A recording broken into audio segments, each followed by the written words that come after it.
Hello everyone and welcome to Biophoenix. Here we discuss all about NEET. So without any further delay, let's get started.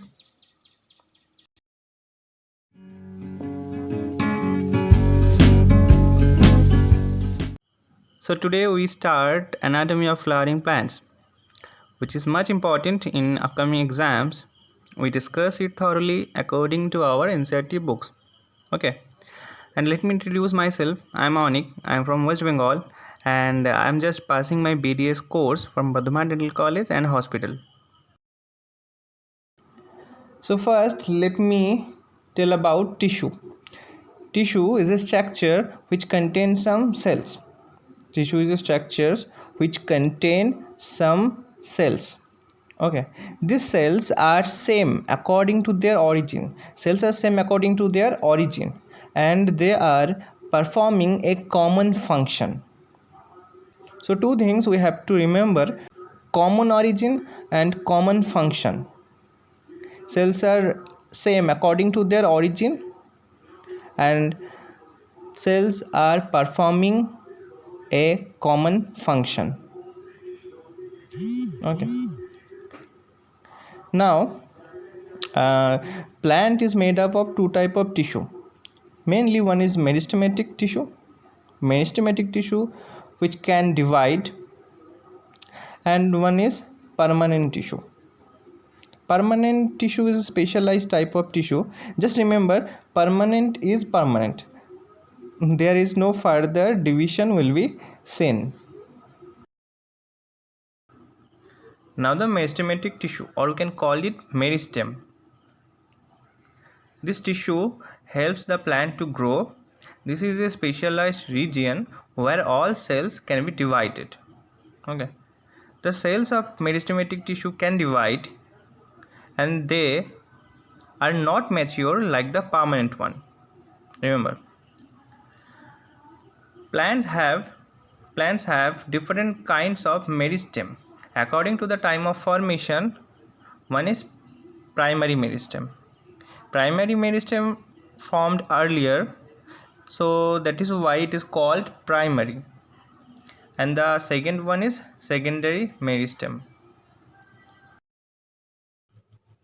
Primary meristem. Primary meristem are divided into two. One is apical meristem and another one is intercalary meristem. Function is vertical growth of the plant. So the overall function of primary meristem is vertical growth of plant. When the apical meristem is located in the apex of shoot, called shoot apical meristem, the cells, those are left behind, are responsible for formation of axillary bud. So the cells, those are left behind from shoot apical meristem, are responsible for the formation of axillary bud. And when the meristem is located in the apex of root, is called root apical meristem. So there are two types of meristem. One is shoot apical meristem, which is located in the shoot, and one is root apical meristem. Now the third one is the meristem which occurs between the mature tissue is known as intercalary meristem. So this type of meristem actually present in between the mature tissue or the permanent tissue. So now secondary meristem, or it is called lateral meristem. Okay, so why it is called lateral? Because it located laterally to the long axis of a plant. This meristem, when this meristem is seen, this is only seen when the plant starts its own secondary growth.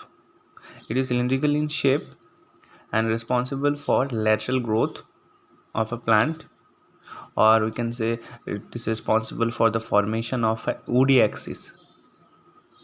Okay, and there are several examples like fascicular, vascular cambium, or we can say fascicular cambium, which is present within a fascicle